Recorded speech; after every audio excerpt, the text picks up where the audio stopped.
Hey guys, tonight we begin with the remarkably stories of people who walked among knights, priests and peasants, and made "Don't Go Out After Dark" a permanent part of medieval times.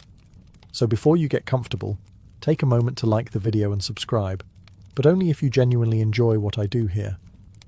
And let me know in the comments where you're tuning in from and what time it is for you. It's always fascinating to see who's joining us from around the world. Now, dim the lights, maybe turn on a fan for that soft background hum, and let's ease into tonight's journey together. In the charming town of Chalons, sometime in the 15th or 16th century, lived a man who was both a respected tailor and, allegedly, a part-time cannibal. Because who says you can't have hobbies? Known today only as the Tailor of Chalons, this fine gentleman allegedly lured children into his shop under the guise of giving them cookies, fitting them for clothes, or offering them work.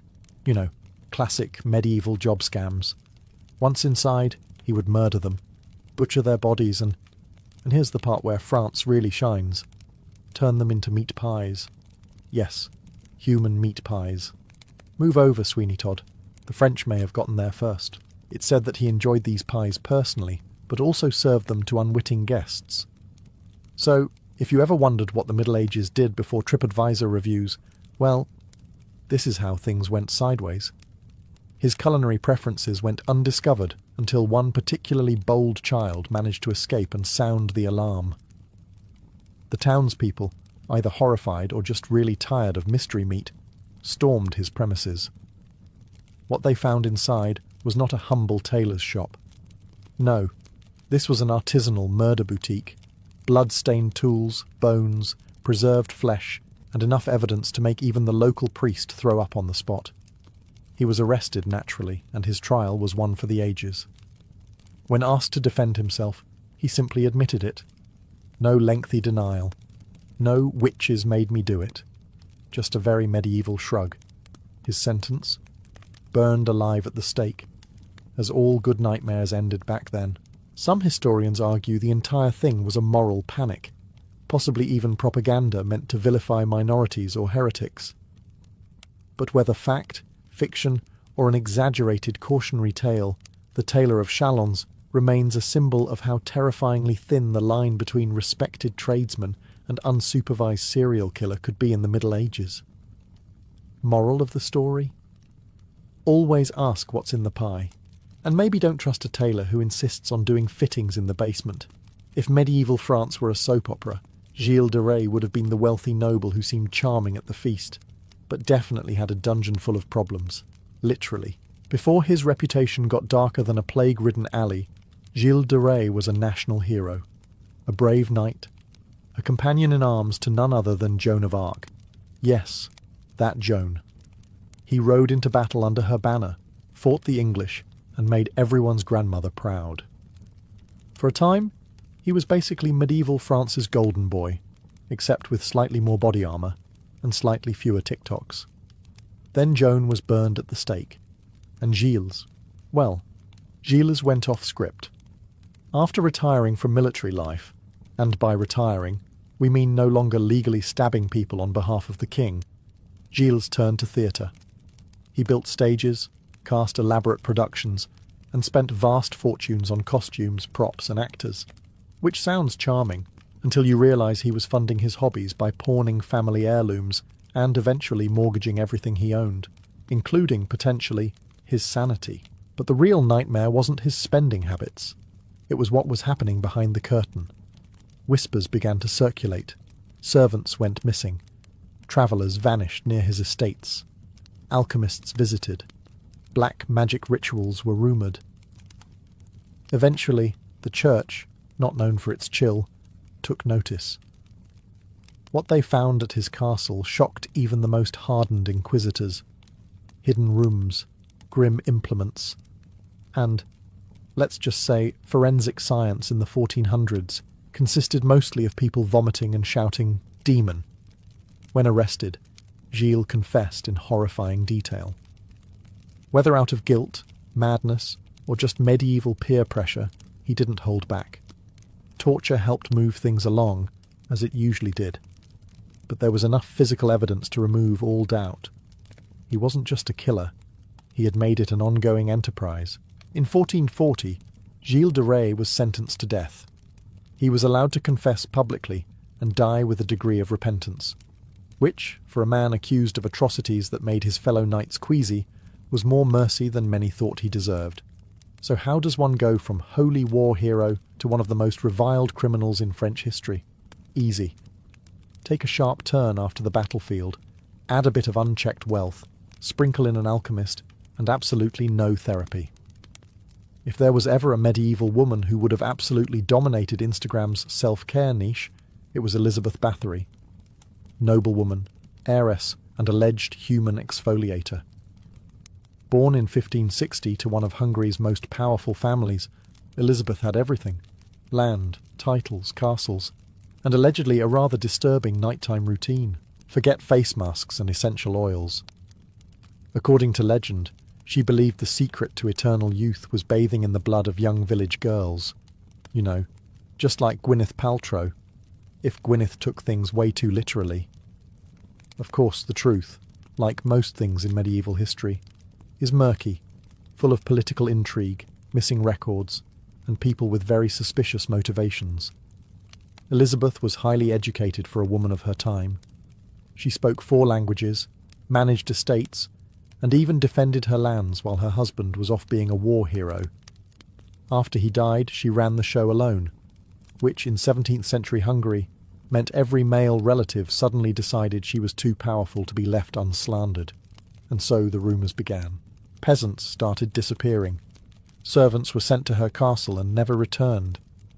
Witnesses claimed they saw corpses, mysterious bruises, bite marks, even signs of ritual torture. One servant claimed Elizabeth had a custom iron cage suspended from the ceiling, a sort of medieval piñata that screamed instead of giving out candy. Eventually, King Matthias of Hungary had enough. He sent investigators, and by investigators, we mean a team of men who really didn't like the idea of a woman owning multiple castles. Elizabeth was arrested in 1610, not tried. That would be messy. Instead, her accomplices were tortured and executed, while she was quietly bricked into a room in her own castle. Literally. Just a hole in the wall for food, home arrest, medieval edition. Modern historians argue that she may have been the victim of a frame job. The accusations conveniently allowed powerful men to seize her lands. After all, who needs legal precedent when you can just yell "witchcraft" and call it a day? Still, guilty or not, the Blood Countess became legend. A mix of true crime, folklore, and horrifying skincare myths that somehow persist to this day. Moral of the story: if your beauty routine involves any kind of blood, you've probably gone too far. Even for the Renaissance. Germany in the late 1500s was not exactly a place known for its calm rationality. Plagues, religious wars, and the occasional demonic goat made everyday life feel like a fever dream wrapped in a nightmare. Which is probably why the townsfolk of Bedburg weren't too surprised when someone decided to blame a series of brutal murders on a literal werewolf. Enter Peter Stump. Stump, also spelled stump, stubber, or absolutely not someone you'd want near your livestock, was a wealthy farmer living near Cologne. By day, he seemed respectable, owned land, had kids, paid taxes, probably waved politely at neighbours. By night? Well, that's where things get hairy. Local reports claimed that people were disappearing at an alarming rate, their bodies found mauled, dismembered, or just not found at all. Livestock too. Something, or someone, was tearing through the countryside with the appetite of a medieval Uber Eats demon. Suspicion spread. Eventually, the townspeople captured Stump after what was described as a werewolf hunt, which is a phrase you don't hear much outside of bad fantasy novels and even worse legal trials, under torture. And when we say torture, we mean the kind of enthusiastic bone-snapping popular with inquisitors. Stump confessed to a lot, not just murder. He claimed to have made a pact with the devil, who gave him a magical belt that turned him into a wolf. Very eco-friendly. No full moon required. He also admitted to devouring his victims, practicing dark arts, and just for extra medieval spice, to being romantically involved with his own daughter. because apparently you couldn't be accused of supernatural murder without adding a bit of awkward family drama. Stump was executed in 1589, and the sentence was one of the more creative ones. First, he was strapped to a wheel and had his flesh torn with red-hot pincers.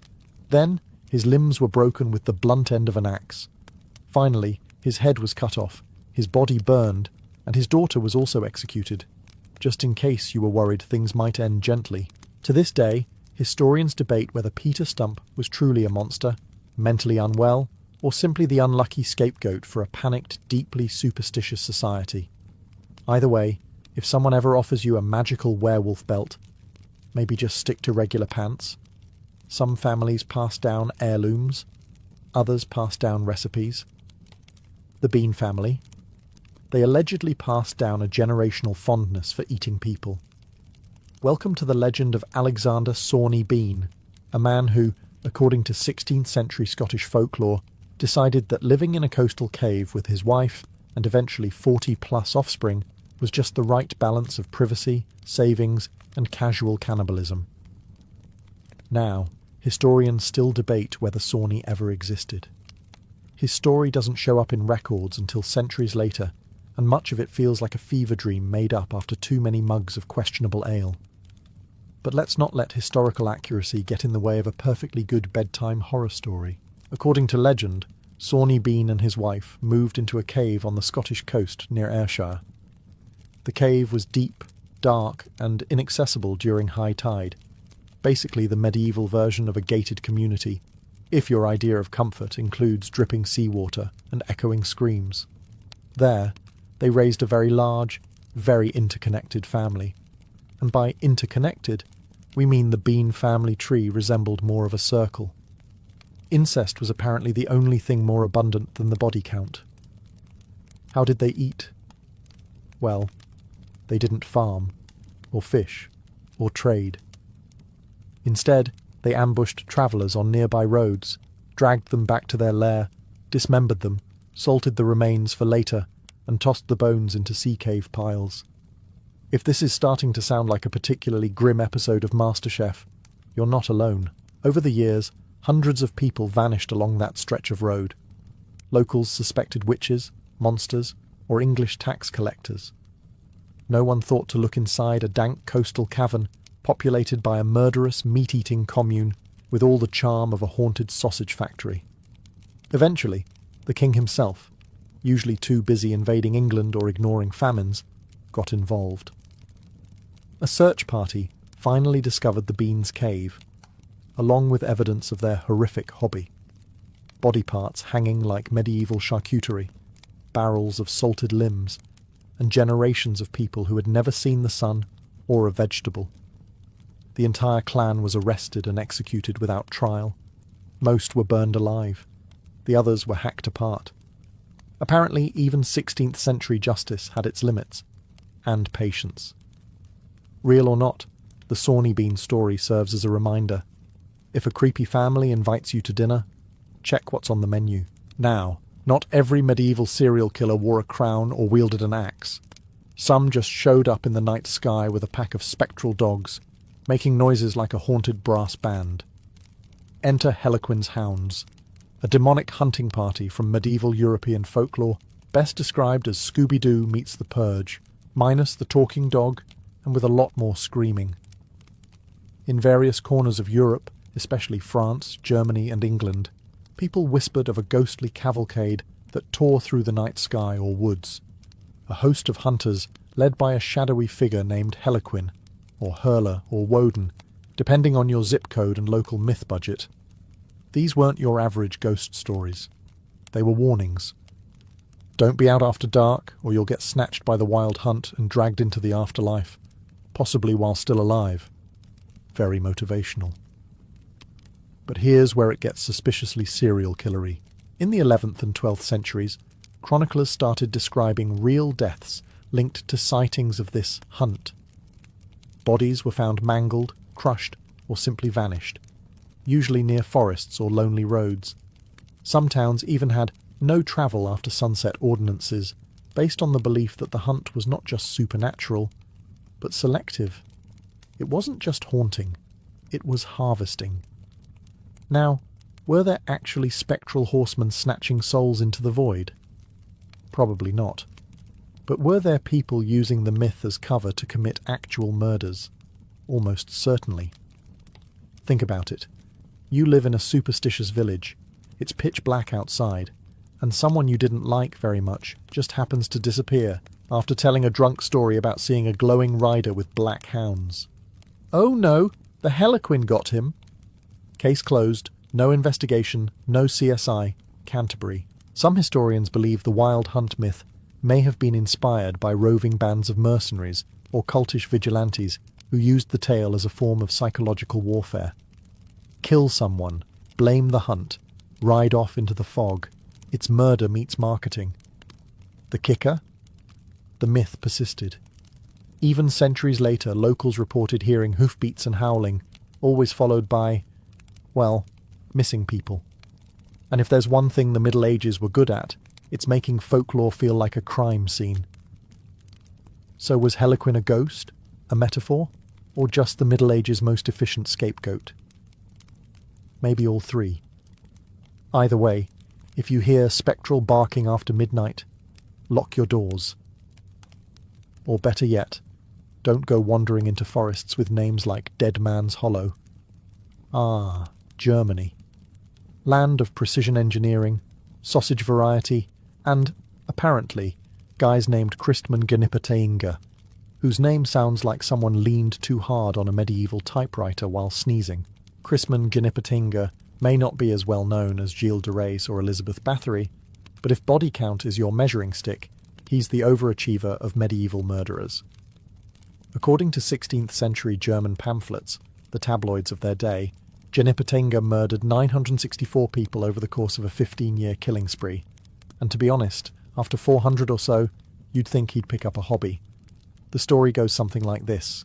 Christman set up shop in a cave in the woods, medieval serial killer starter pack. From this cosy murder den, he posed as a bandit, ambushing travellers, merchants, and presumably anyone who looked remotely stabbable. His methods? Robbery, strangulation, and general unpleasantness. Think Robin Hood if Robin kept everything and killed you afterward. He was reportedly helped by a female companion he kidnapped and brainwashed, or as medieval pamphlets put it, converted to his evil ways. This was possibly less Stockholm Syndrome and more help me or end up in the stew. But Christman didn't just kill. He kept souvenirs, gruesome ones. He stored body parts, hoarded money, and even, if we're to believe the pamphlets, baked the occasional victim into pies. That's right. Long before Sweeney Todd sang about meat-filled vengeance, Christman was apparently serving up his version of Forrester-table cuisine. Eventually, someone got wise. Authorities captured him in 1581, and the execution was, let's say, elaborate. First, they broke him on the wheel, a process that involves, well, breaking you on a literal wheel. Then they tore his flesh with red-hot pincers. Then they tore it again, for good measure. And again, because someone really hated closing ceremonies. Finally, they decapitated him. You know, just to be extra sure. Now skeptics argue that Christman may have been the creation of Protestant propaganda, a fictional monster meant to represent the dangers of godlessness, or possibly poor cave hygiene.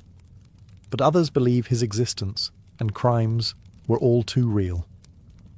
Either way, Christman Gnipperteinge remains a terrifying footnote in Europe's blood-soaked history, a man with a kill count higher than most plagues, and a name longer than most grocery receipts. Welcome to Kilkenny Island, early 14th century, where Lady Alice Keitler had more ex-husbands than most people had decent meals. 4 of them, to be exact. And like any good medieval soap opera, they all ended up mysteriously ill, bankrupt, or extremely dead. Born into a wealthy Flemish merchant family, Alice was the kind of woman who collected money and husbands with equal enthusiasm.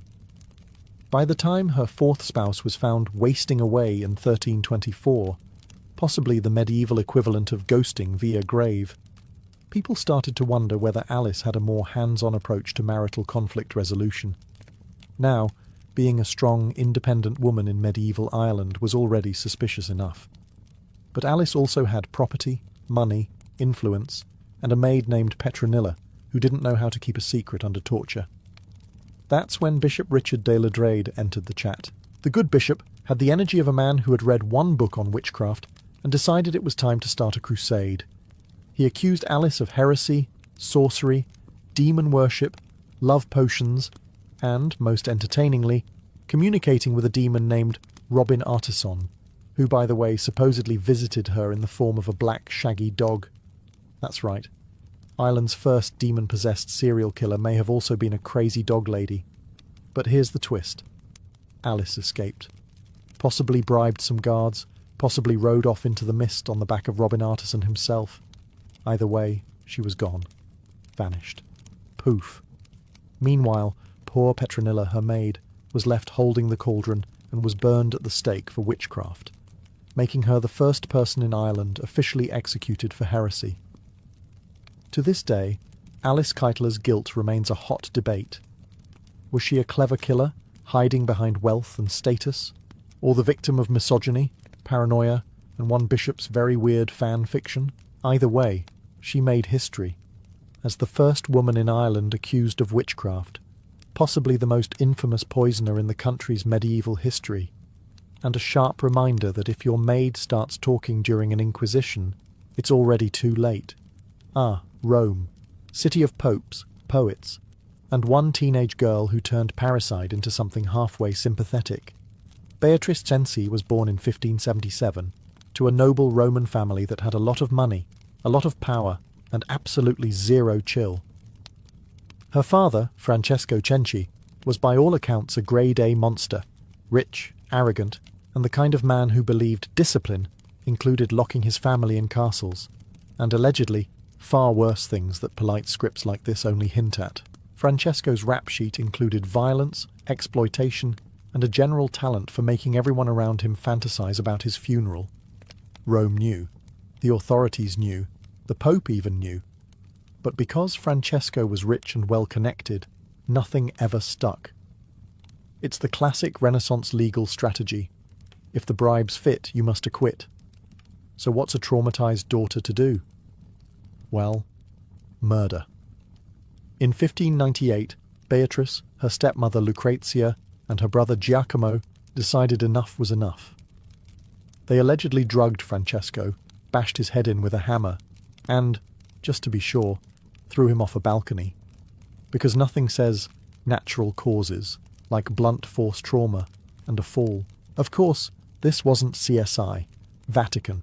The body was found. Questions were asked, torture was applied, and soon enough, Beatrice and her family confessed. Some say the torture loosened their tongues. Others say it just confirmed what everyone in Rome had been whispering for years, that Francesco Cenci had it coming. Now here's the part that turns tragic. Public opinion loved Beatrice. The people saw her not as a killer, but as a martyr, a young woman who had done what the courts never could. Petitions poured in. Crowds begged the Pope for mercy. The Pope said no. On September 11th, 1599, Beatrice was beheaded in front of a massive crowd. The executioner reportedly held up her head, and the crowd wept, because for once the killer wasn't the villain. She was the symbol of a system that protected monsters and punished their victims. If you've ever watched Game of Thrones and thought, wow, that poison plot was clever, just know the Italian women of the Renaissance were already light years ahead. These weren't just housewives with a grudge, they were professionals, artisans, chemists, entrepreneurs of death. They were the poisoners of Italy. Let's rewind to Renaissance Rome and Naples, places teeming with corrupt clergy, lusty nobility, and arranged marriages where "till death do us part" was often taken as a suggestion. Here, in the shadows of palaces and convents, a quiet trade emerged. The manufacturing and discreet distribution of aqua tofana, a colourless, tasteless, and beautifully lethal liquid. Just a few drops in your husband's soup and voila, he's off to meet the saints. Leading this movement was a woman named Giulia Tofana, often credited, or blamed, with perfecting this little murder elixir. Sold under the guise of cosmetic products, because of course it was, aqua tofana came in vials labelled as facial lotion, or holy water of St. Nicholas. Subtle, no? But here's the real kicker. This wasn't just a one-woman operation. No, Julia had help. Lots of it. Female apothecaries, widows, midwives, and even nuns allegedly became part of a shadowy network that served dissatisfied wives looking to edit their marital contracts permanently. It wasn't so much a guild as it was a sorority for strategic life reorganization. If you're wondering why authorities didn't shut this down sooner, well, it's hard to prove murder when the cause of death looks exactly like natural wasting. And with so many high-ranking clients, the local courts were often more interested in staying alive than dispensing justice. Eventually, though, whispers turned into confessions. Julia was arrested and, after some enthusiastic questioning, allegedly admitted to helping poison over 600 men. Others placed the number far lower, suggesting legend inflated the scale. Either way, the fallout was massive. Executions followed. The streets of Rome were briefly cleaner. And Aqua Tofana, banned. Well, publicly at least. So next time you hear about medieval guilds, don't just think blacksmiths or tailors. Think of a quiet back room, a whispered name, and a tiny glass vial of destiny. You know the type. Stern face, iron will, possibly allergic to smiling. Every medieval town had one. That one church official who insisted their harshness was simply discipline. But sometimes discipline looks suspiciously like serial murder. And that's where Bishop Hatto of Mainz steps in. Or rather slinks in, with a crozier in one hand, and what we can only assume was a poison checklist in the other. Let's start with the basics. Hatto was a 10th century bishop who ruled over the region of Mainz in what's now Germany. A man of the cloth, yes, but that cloth may have been blood-stained. Allegedly. Depending on whom you ask, Hatto was either a hard-working administrator or the kind of clergyman who skipped straight to the fire and brimstone part of the Bible. He's best remembered for an infamous tale that sounds suspiciously like medieval propaganda, but honestly, it's too horrifying not to include. During a brutal famine, the peasants of Hatto's region came begging for food. Bishop Hatto, ever the humble servant of the Lord, welcomed them into a barn, and then locked the doors, and then set the barn on fire. Legend has it, he declared, "These are no men, they are rats," as the flames took hold. You know, normal bishop stuff. But karma in medieval legend comes with teeth. According to folklore, a swarm of actual rats descended upon Hatto, chased him to his tower on the Rhine, and ate him alive. Hence the tower's local name, the Mäuseturm, or Mouse Tower. Is this historically accurate? Probably not. But does it feel morally satisfying? Absolutely. Now, skeptics will argue that this tale is metaphor, a medieval fable about greed and justice, with rats as divine retribution. And sure, maybe Hatto didn't torch anyone. Maybe the barn fire story was a smear campaign cooked up by angry monks with excellent storytelling skills. But here's the thing, no one tells cautionary tales about nice bishops. The story stuck because, at some level, Hatto inspired fear. The kind that makes people whisper your name centuries later while shivering into their soup. Was he a serial killer? That depends on whether you count mass incineration during famine as murder or just very aggressive spiritual cleansing. Either way, Bishop Hatto definitely wasn't just strict. Ah, the nunnery, a peaceful haven of quiet prayer, modesty, and brutal murder. Enter Sister Benedetta Carlini, a 17th century Italian nun whose life reads like the first draft of a psychological thriller written by someone high on incense and unresolved trauma. While technically post-medieval, her story is just too juicy and too unhinged to leave out. Benedetta was an abbess in the Theatine convent of Pescia, Tuscany. She was famous for her visions, which included regular conversations with Jesus, spontaneous stigmata, and some divinely inspired bed-shaking. At first, her fellow nuns were impressed. After all, medieval and early modern Italy loved a good mystic. But the situation quickly escalated from holy woman to what in the mother of God is happening in this convent? As Benedetta rose in the convent ranks, so did the weirdness. She began experiencing violent fits and claiming to be possessed by Jesus himself, who apparently had a habit of borrowing her body like a weekend Airbnb. According to Benedetta, Jesus wanted a lot of alone time and was deeply invested in confession, especially private, one-on-one confession. And this brings us to her roommate, Sister Bartolomea. Bartolomea later confessed that Benedetta had been using these possessions as cover for, let's say, deeply non-canonical activities. According to testimony, Benedetta would claim to be channeling divine forces and then insist that Bartolomea submit to spiritual correction multiple times, with passion and with very little scripture involved. But what makes Benedetta truly unsettling, beyond the forbidden trysts and religious cosplay, was her alleged manipulation and cruelty.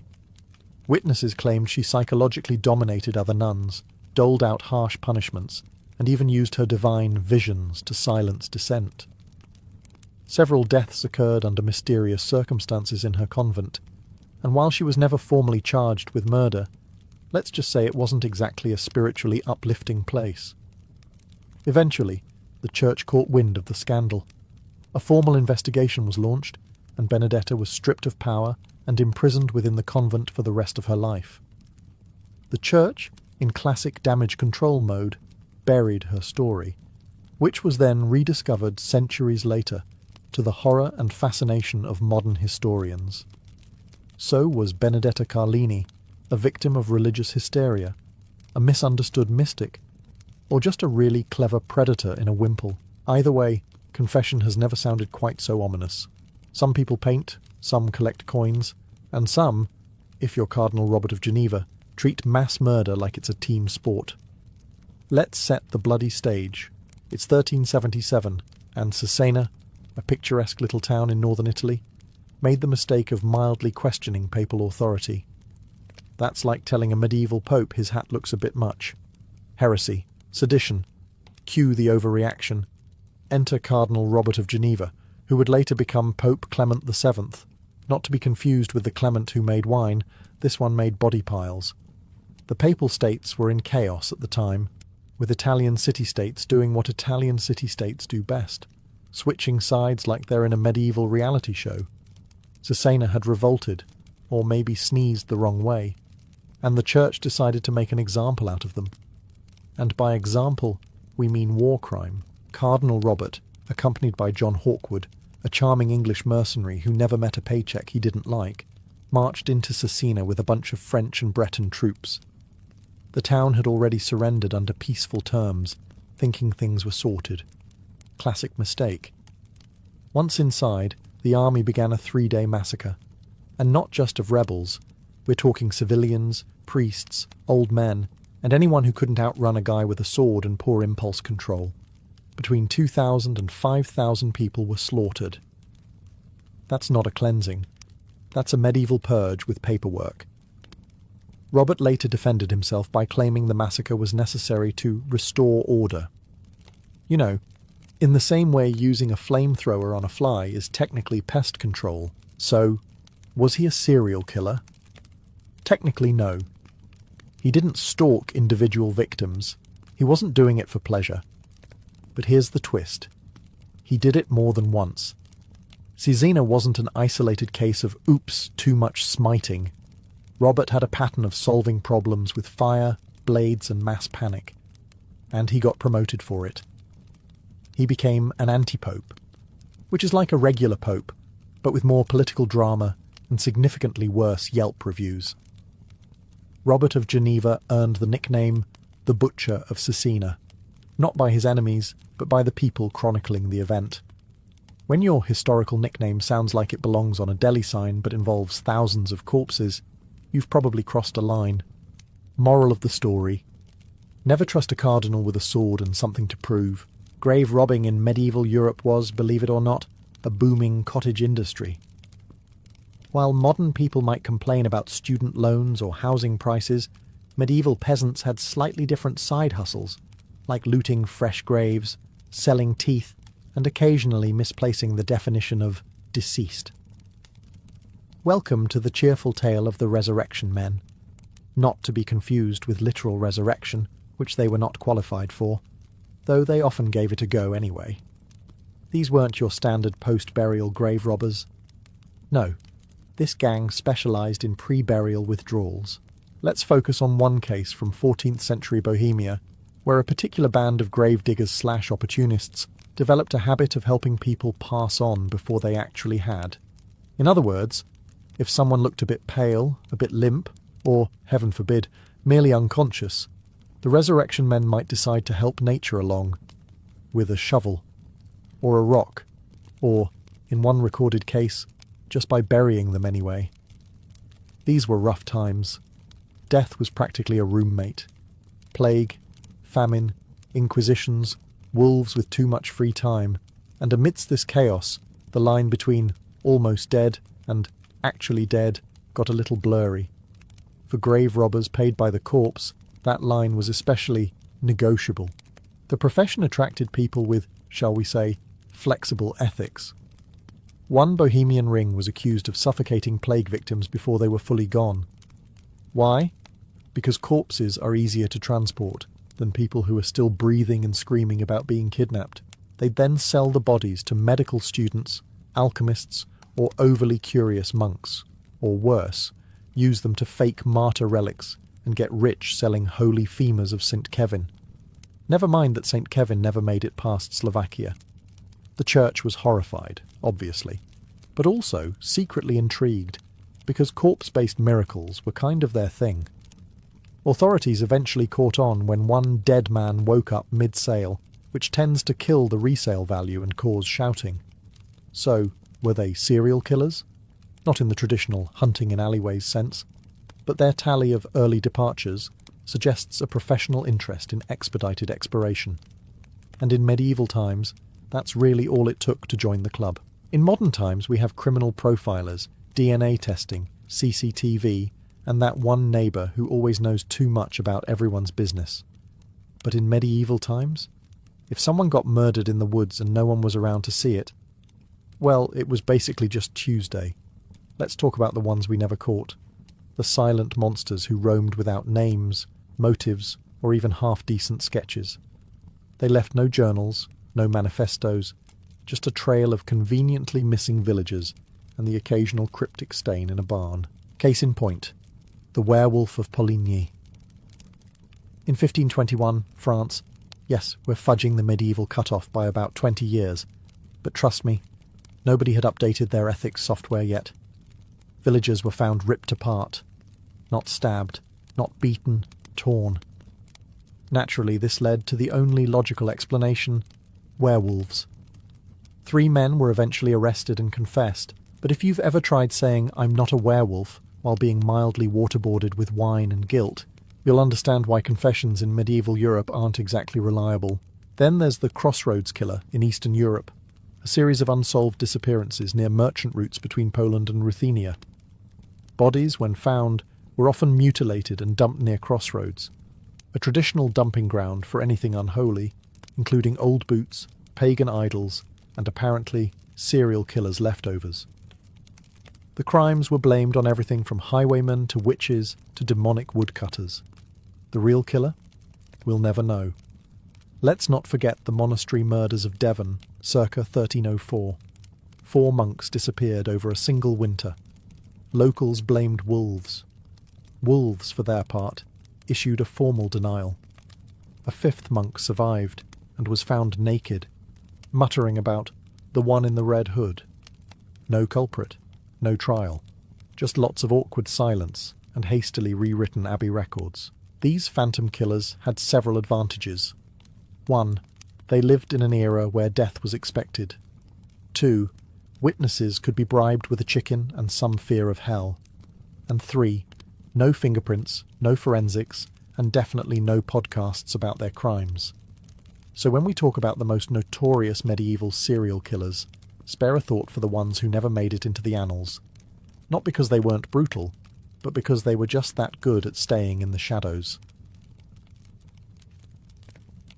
Eleanor was born in 1122 into a world that would soon feel her presence like a storm breaking over calm seas.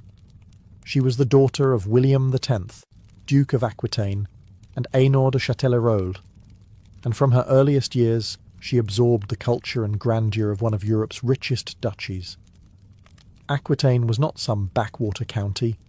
It was a land of abundance, where vineyards spilled over rolling hills, troubadours sang of love and valour, and courts buzzed with poetry and music. Unlike the rigid and often dour northern kingdoms, the south of France lived with passion, style, and an almost Mediterranean flair. It was into this environment that Eleanor was raised, and it would shape her worldview for the rest of her long life. Tragedy struck early, however. In 1137, her father died suddenly while on pilgrimage, leaving the 15-year-old Eleanor not just an orphan, but also the undisputed Duchess of Aquitaine. With this inheritance, she instantly became the most sought-after prize in Europe. Her lands stretched from the Loire River down to the Pyrenees, a domain larger and wealthier than even the holdings of the French crown itself. Every ambitious nobleman dreamed of securing her hand, and with it, the authority over Aquitaine's people, trade, and castles. But Eleanor was not a passive prize to be claimed. Even as a teenager, she carried herself with the confidence of someone who knew she was born to rule. Chroniclers describe her as intelligent, charismatic, and strikingly beautiful, though her true power lay not in her looks, but in her keen mind and political instinct. She had been educated in literature, music, and governance, making her far more prepared to wield power than many men twice her age. It did not take long for the King of France, Louis VI, to recognise that such a duchess could not be left vulnerable to rival suitors.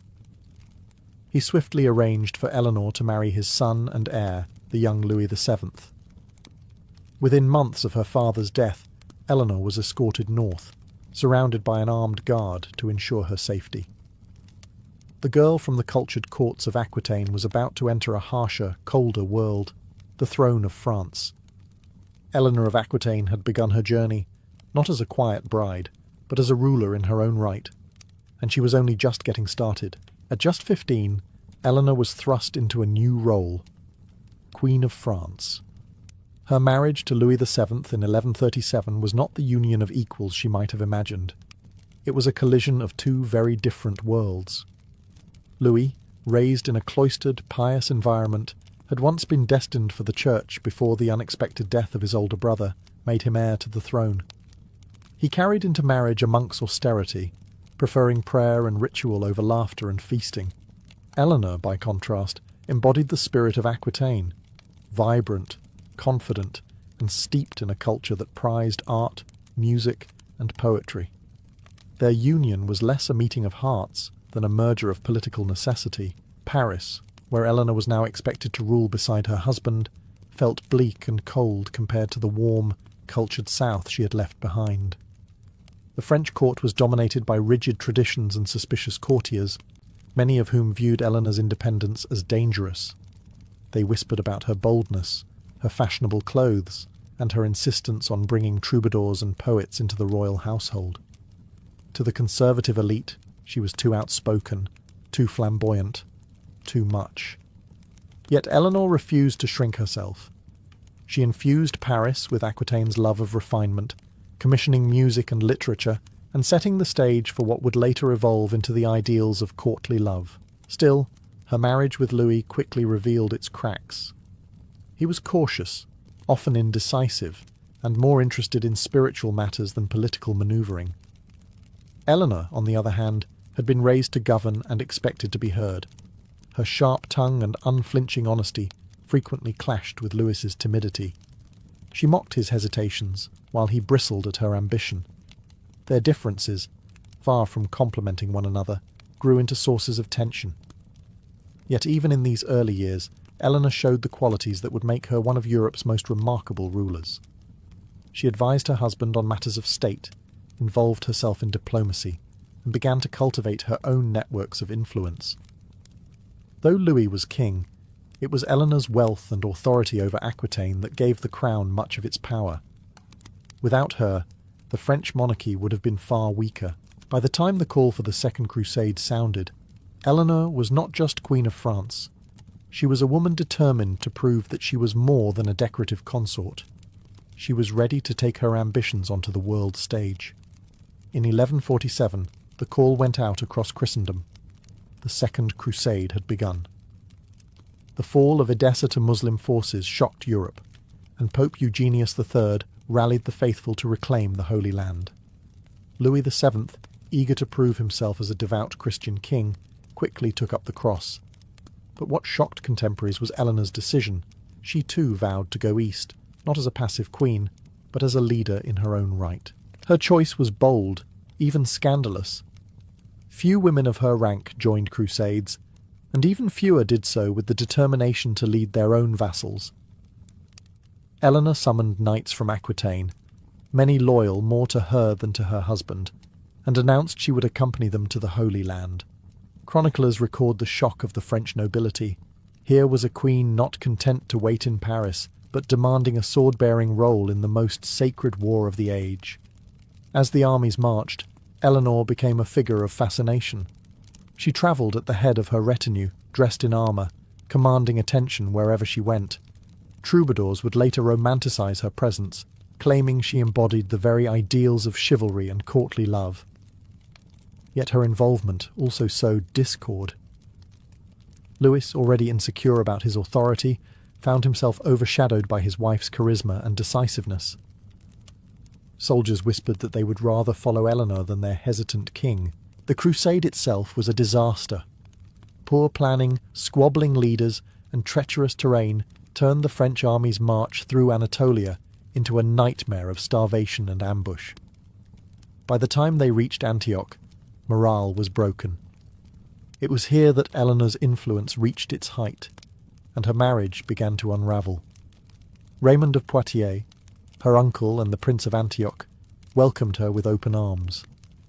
Eleanor admired his energy and strategic vision, and she urged Louis to support him in a campaign against Aleppo. Louis refused, insisting on continuing to Jerusalem. Rumours exploded.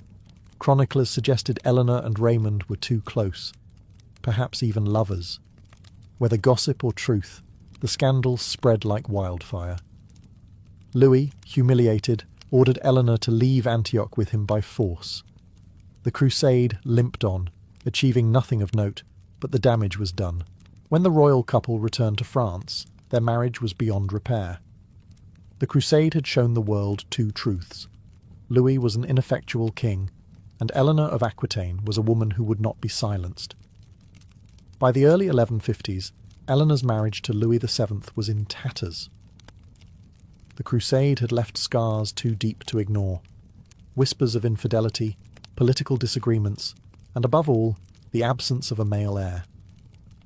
Though the couple had two daughters, Louis longed for a son to secure the Capetian dynasty. Eleanor, for her part, seemed increasingly frustrated by his timidity and his refusal to let her exert the influence she believed was her right. Their union, once forged as a political alliance, now stood as a constant reminder of incompatibility. In 1152, the inevitable came. At Beaugency, the marriage was formally annulled on the grounds of consanguinity. They were distant cousins, and the Church, eager to end the scandal, accepted the excuse. Eleanor was free, her daughters remaining with Louis, and she once again controlled Aquitaine in her own name. Few women in medieval Europe had ever regained such independence, but Eleanor was not a woman to live long without a crown. Almost immediately, suitors began circling. Her lands made her the most eligible heiress in Europe, for the second time. Some tried to abduct her on her journey home, hoping to force marriage by kidnapping, but Eleanor was shrewd and swift. Within weeks of her annulment, she struck a daring alliance. She married Henry of Anjou, the fiery, ambitious duke nearly 12 years her junior. Their wedding was sudden, bypassing the need for French royal approval, and it shocked the courts of Europe. This was no ordinary match. Henry was not only the Duke of Normandy and Count of Anjou, he was also in line to inherit the English throne.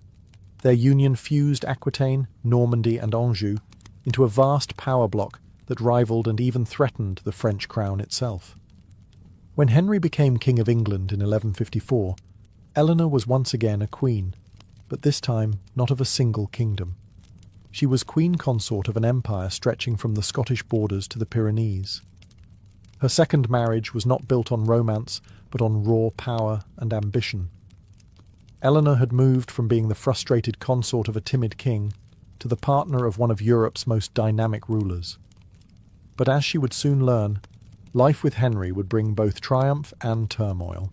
When Henry Plantagenet ascended the English throne in 1154 as Henry II, Eleanor once again found herself wearing a crown, this time in Westminster, not Paris. At 32, she was already a seasoned ruler, but now her influence stretched across an empire historians would later call the Angevin Empire, from the misty highlands of Scotland to the sun-soaked vineyards of Aquitaine. As queen consort, Eleanor was not content with ceremonial duties. She ruled actively, especially in her beloved Aquitaine, where her authority was unquestioned. Eleanor's greatest legacy during these years, however, was her role as mother. Between 1153 and 1167, she bore Henry 10 children. 5 sons and 3 daughters survived to adulthood, ensuring the continuation of the dynasty. Her sons were no ordinary princes. They would become some of the most famous names in medieval Europe: Henry the Young King, Richard the Lionheart, Geoffrey of Brittany, and John, the future Lackland. Each inherited not only their father's ambition, but also their mother's fiery spirit, and Eleanor took a deep interest in their upbringing. She encouraged them to see themselves not just as rulers, but as heirs to a culture of refinement.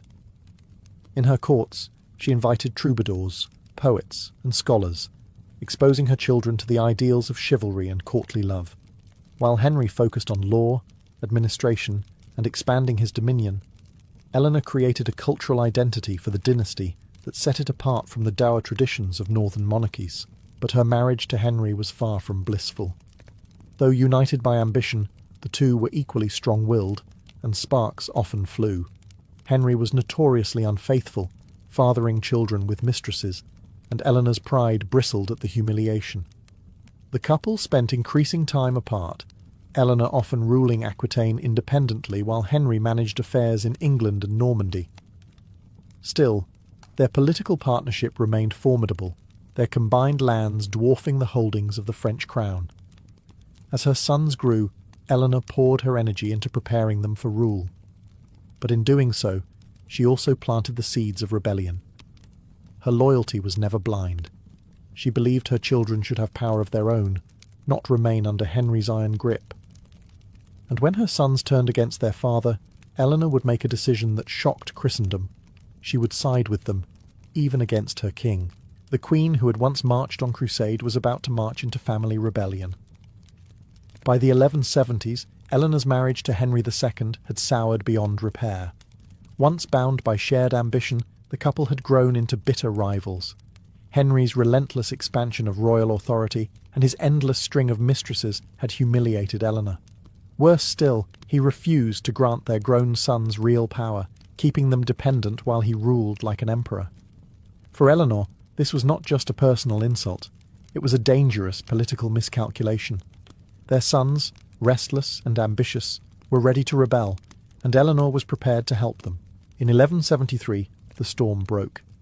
Henry the Young King, frustrated at being crowned co-king without any true authority, allied with his brothers Richard and Geoffrey to rise against their father. Eleanor, ruling Aquitaine with increasing independence, encouraged their cause. Chroniclers suggest she secretly coordinated with her sons and even sought support from Henry's greatest enemy, King Louis VII of France, her former husband. It was a bold move, one that risked everything. But Henry was no easy foe. He crushed the rebellion with ruthless efficiency, defeating his son's forces in Normandy and England. Eleanor's involvement did not remain hidden for long. In 1174, while travelling to join her rebellious children, she was captured by Henry's men. Betrayed and powerless, she was brought before the king, who could not tolerate such defiance from his own queen. Henry's punishment was harsh. Eleanor was imprisoned, first in England, and later moved between various castles. For the next 16 years, she lived under house arrest, her once vast influence reduced to whispers through the walls of her confinement. She was allowed little contact with the outside world, cut off even from her beloved Aquitaine. Yet even in captivity, Eleanor's legend grew. Troubadours continued to sing of her beauty and wit, and stories of her defiance spread through Europe. Her sons, though defeated, still saw her as the guiding force of their ambitions. She became a symbol of resistance against Henry's suffocating rule, a queen who refused to bow quietly. Eleanor endured her imprisonment with patience and calculation, waiting for the moment when the tides of fortune would turn. That moment came in 1189, when Henry's death finally released her chains and restored her to the centre of power. The imprisoned queen was about to rise again, this time as the matriarch of kings. In July 1189, Henry II died at Chinon, broken and embittered, betrayed by the very sons he had tried to control. When news reached Eleanor, still under guard, the tide of her fortune shifted in an instant. After 16 years of confinement, she was released, not as a widow cast aside, but as the indispensable mother of the new king, Richard the Lionheart. At 67, Eleanor stepped back into the political stage with the authority of experience and the aura of survival. Richard adored his mother. Unlike Henry, who had sought to stifle her influence, Richard recognized her value. He entrusted her with responsibilities that went beyond ceremony. While he prepared for the Third Crusade, Eleanor became the regent of England, overseeing the realm's administration, finances, and diplomacy. For a woman in her late 60s, this was nothing short of extraordinary, yet Eleanor embraced the task with vigour. Her rule was pragmatic and effective. She travelled tirelessly across the kingdom, ensuring loyalty to Richard and quelling dissent. She organised the immense taxation needed to fund his crusade, smoothing over resentment with her charisma and authority. In an age where many barons might have seized the chance to weaken royal power, Eleanor's steady hand preserved the realm. She was no longer merely a duchess, queen, or consort.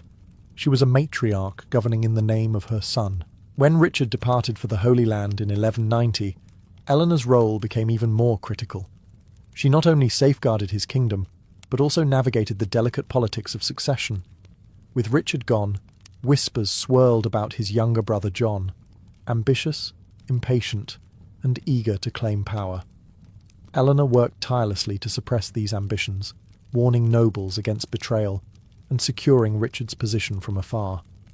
Even more impressively, Eleanor still wielded influence on the international stage. She corresponded with rulers, arranged alliances, and even negotiated marriages for her children and grandchildren. She was the glue that bound the sprawling Angevin dynasty together, her voice carrying weight across courts in France, England, and beyond. For Eleanor, this was vindication. Once silenced and imprisoned, she now stood at the centre of European politics once more. But her greatest test as Queen Mother was still to come. Richard's capture on his return from crusade, and the ransom that would nearly bankrupt kingdoms. And it would be Eleanor herself who rode at the heart of that crisis. The year 1192 brought disaster. As Richard the Lionheart returned from the Third Crusade, he was captured near Vienna by Leopold of Austria, a former ally turned bitter enemy. Soon after, the Holy Roman Emperor Henry VI claimed custody, demanding a ransom so colossal it stunned Christendom. 150,000 marks, roughly 2 to 3 times England's annual income. For most kingdoms, it would have been impossible, but Richard had one advantage no other monarch could boast: his mother, Eleanor of Aquitaine. At 70 years old, Eleanor should have been enjoying a quiet widowhood. Instead, she became the driving force behind the effort to free her son. She toured England tirelessly, raising the ransom through special taxes, confiscations of church treasures, and loans from merchants. Chroniclers describe her travelling from town to town, appealing to clergy and nobles alike, her presence both commanding and persuasive. Her determination galvanized the kingdom. People gave not just out of duty, but because Eleanor's authority left no room for hesitation.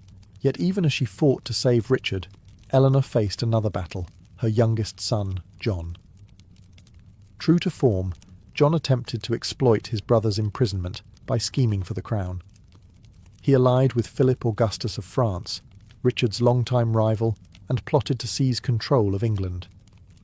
But Eleanor, ever the political strategist, countered him at every turn. She warned nobles against supporting John, fortified key castles, and made sure Richard's throne remained intact until his return. In 1194, after 2 years of relentless effort, Eleanor travelled personally to Germany to deliver the final ransom payment. Imagine the scene. An elderly queen, still regal and unbowed, presenting the gold and silver that represented the sacrifices of an entire kingdom. When Richard was finally freed, it was Eleanor who accompanied him back, her presence a symbol that even kings owed their crowns to her resolve. Richard's release was Eleanor's greatest triumph, but also her last great act for him. Within 5 years, he would die from a wound in battle, leaving the crown to John, the very son she had spent so much time restraining. Now, in her twilight years, Eleanor would face her final challenge, guiding a flawed king and ensuring the survival of the dynasty she had sacrificed so much to build. By the late 1190s, Eleanor of Aquitaine was well into her 70s, an age that few medieval women ever saw, let alone while still wielding power. The death of Richard the Lionheart in 1199 was a devastating blow. He had been her favoured son, the one who trusted her wisdom and respected her authority. His death left the crown in the hands of her youngest child, John, a man whose flaws were as legendary as his lineage. Eleanor, though weary, stepped once more into the fray to secure the throne for him. John's succession was contested. Arthur of Brittany, the son of Eleanor's deceased son Geoffrey, had a strong claim and the support of many in France. Eleanor, however, was determined to see John crowned. She travelled to Aquitaine, rallying her vassals and fortifying her duchy in his name. In her late 70s, she endured sieges, negotiated with nobles, and displayed the same resilience she had shown as a young duchess. Chroniclers marvelled at her stamina. This was no queen mother content to fade quietly into the background. In 1200, Eleanor played a final role on the international stage when she journeyed to Castile to escort her granddaughter Blanche north, arranging her marriage to the future Louis VIII of France. Even at nearly 80, she rode across the Pyrenees, managing delicate diplomacy with the skill of a veteran stateswoman. Her efforts not only strengthened dynastic ties, but also cemented her role as a linchpin of European politics. As her health declined, Eleanor withdrew to the Abbey of Fontevraud, a place of peace after a lifetime of turbulence. Yet even here, she was no passive figure. She remained a revered matriarch, her counsel sought by kings and nobles alike. She outlived most of her contemporaries, a living legend whose life spanned from the world of the early Crusades to the dawn of the 13th century. Eleanor died in 1204 at the age of 82, a remarkable span in an age when life was often short and brutal. She was laid to rest at Fontevraud beside Henry II and Richard the Lionheart, husband and son, rivals and allies. Her tomb effigy shows her not with folded hands in prayer, but holding an open book, as if still reading, still learning, still ruling. Her legacy was immense, a duchess, 2-time queen, mother of kings, patron of culture, and one of the most formidable women in medieval history. Eleanor of Aquitaine had lived not just one life, but many, and in each she had left an indelible mark on Europe. Long before swords were unsheathed or ships set sail, the Crusades began with something far quieter and more intimate: a vow. For knights and peasants alike, the road to Jerusalem started not on the battlefield, but at the altar. In the dim light of medieval churches, men and women stood before priests, confessing their sins and swearing to take the long, dangerous road east. This was no casual promise. It was a binding oath, spoken aloud and sealed with the sign of the cross. When someone took the cross, it wasn't just a metaphor.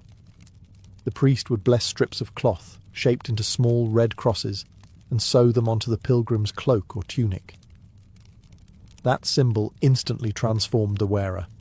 A farmer was no longer just a farmer. A knight was no longer just a knight. They were now crucessignati, marked by the cross, publicly and permanently committed to the journey. From that moment, their lives were no longer their own. They belonged to God's cause. This vow carried profound weight. It was believed that the pilgrimage itself, regardless of survival, could cleanse the soul. To walk to the land where Christ had lived, died, and risen was considered the highest form of devotion.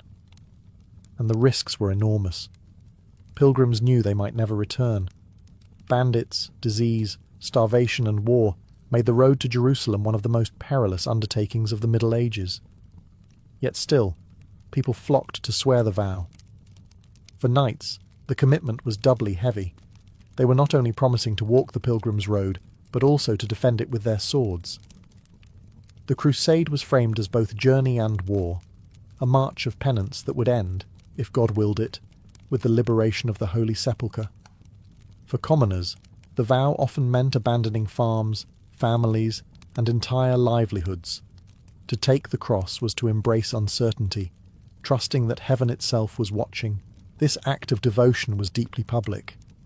Families wept as fathers, sons, and daughters donned the cross, knowing the journey might claim their lives. But there was pride too.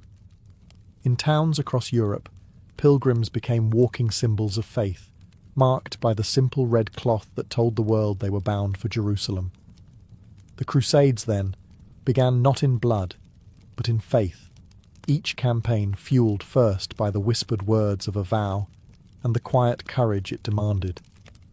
Once the vow was taken, the pilgrim's journey was sanctified with blessings and promises. The Church understood that no one would leave hearth and home, risk life and fortune, without powerful spiritual incentives. And so, indulgences became the heartbeat of Crusader culture. Popes, bishops, and priests proclaimed that those who marched east were not merely travellers, but soldiers of Christ. To them was offered what no earthly treasure could rival: remission of sins. For many medieval Christians, burdened by the constant fear of damnation, this was salvation wrapped in parchment and seal. Urban II's fiery call in 1095 at Clermont had made it clear: whoever goes to Jerusalem, if only out of devotion, shall have immediate remission of sins. These words echoed across Europe, binding spiritual reward to physical journey. The blessings came in layers. Before departing, crusaders received mass and holy rites, often kneeling barefoot before bishops as prayers were said for their safe travel. Some carried with them relics, small fragments of saints' bones, bits of cloth, or even soil from holy sites, believed to grant divine protection. Priests sprinkled pilgrims with holy water and gave them tokens of faith, assuring them that every mile walked was counted in heaven's ledger. But indulgences were more than abstract promises. They shaped the psychology of the Crusaders. For the poor peasant, it meant escape from the weight of everyday sin. For the knight, often stained with the blood of battles and feuds, it offered a chance at redemption. The Church preached that fighting in the East could cleanse the guilt of killing, because this time the sword was raised in God's service. To die on the road to Jerusalem was not failure, but martyrdom, a ticket to paradise. These spiritual rewards gave the crusade its unique identity. Unlike a simple pilgrimage, where one sought personal salvation, the crusade combined penance with military duty. Each prayer before departure, each blessing, and each indulgence transformed the dangerous journey into a sacred mission. Even the hardships ahead, hunger, thirst, wounds, were reframed as part of the pilgrim's penance. In the eyes of those who swore the vow, the road was not paved with despair, but with hope. Every blister, every drop of sweat, every heartbeat under the burning sun was a step toward cleansing the soul. In Crusader culture, blessings and indulgences weren't just comforts. They were the very fuel that kept men and women marching toward the distant, shimmering promise of Jerusalem. Once the vow was sworn and indulgences secured, the reality of pilgrimage began, the road itself. Reaching the Holy Land was no short stroll. It was a trek across continents, rivers, mountains, and deserts. Pilgrims and crusaders had two main choices, by land or by sea. Each path carried its own perils. The overland route wound through the heart of Europe, across the Alps and down through Hungary, the Balkans, and Byzantine territory. It was a march that could take months, even a year. Entire villages seemed to uproot themselves as peasants, priests, and knights joined the throngs heading east. Chroniclers describe endless processions of wagons creaking along muddy tracks, women carrying children, and priests leading hymns to keep spirits high. Yet the road was also dangerous. Robbers preyed on the weak, supplies often ran short, and local lords sometimes resented the flood of strangers trampling through their lands. The sea route promised swifter passage. Pilgrims boarded ships in Italian ports like Venice, Genoa, or Bari, sailing toward Constantinople or directly to the Levant. But the Mediterranean was no gentle highway. Storms could sink entire fleets, while disease spread like wildfire in the cramped, filthy holds of medieval ships. Many who set sail never saw land again, their bones claimed by the sea. Travel was penance in itself. Food was scarce, often little more than hard bread and thin stew. Fresh water was a luxury. Disease, dysentery, fevers, plague stalked the camps where thousands gathered each night.